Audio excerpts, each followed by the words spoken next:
been a busy summer in Vidalia, Georgia, home of the famous Vidalia Onions. SoutheastProduceWeekly.com's Chip Carter checks in on this year's crop one more time, sharing how these onions go from the ground to the table.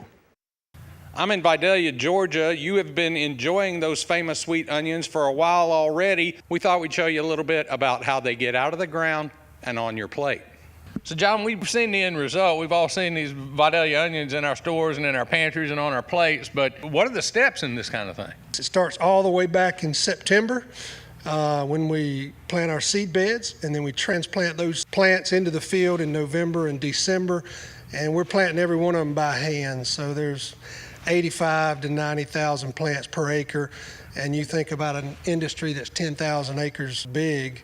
So it's a lot of plants, and all of them are hand planted. Now I think some people might be surprised. We see these onions just laying on the ground, and they were actually dug up a few days ago, and they just lay out here to cure before you bring them in. They do, and this weather is ideal. I mean, it's mid-70s today. You want to dig these onions and give them 4 to 5, maybe up to 7 days in the field. What you're trying to do is really let that top draw down and get crispy and really dry, and really get a good skin set on the onion to give it a good shelf life. So right now we have our quality control and assurance team monitoring the onions. We actually have a system set up where as the onions go across the grading line, it takes a snapshot of each onion.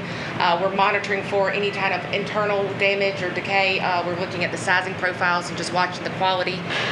While we run onions, we're able to see a snapshot of what's going across the line, and helps us to get better quality and better yields and less rejections on our onions. And from there, we're either going to put it into storage for availability throughout the summer months, or we're going to sell it and pack it for fresh market, which we would be doing this week. Yeah. So in that storage is a controlled atmosphere. It just keeps oxygen from getting to that onion and starting the decay process, so it holds it as fresh. That onion is going to taste just like it did when you harvested it here in April. It does, and you know the old adage is if you put a good quality onion in storage, you're going to get a good quality onion out of storage. Like everything else in agriculture, the Vidalia onion industry is dependent on Mother Nature. Like everything else in agriculture, there's more to it than meets the eye. In Vidalia, Georgia, I'm Chip Carter from SoutheastProduceWeekly.com, reporting for RFD-TV. This month, Vidalia growers will start seed beds for next year's crop and begin the process of bringing in sweet onions from Peru for the winter market. Log on to SoutheastProduceWeekly.com for the latest in produce news.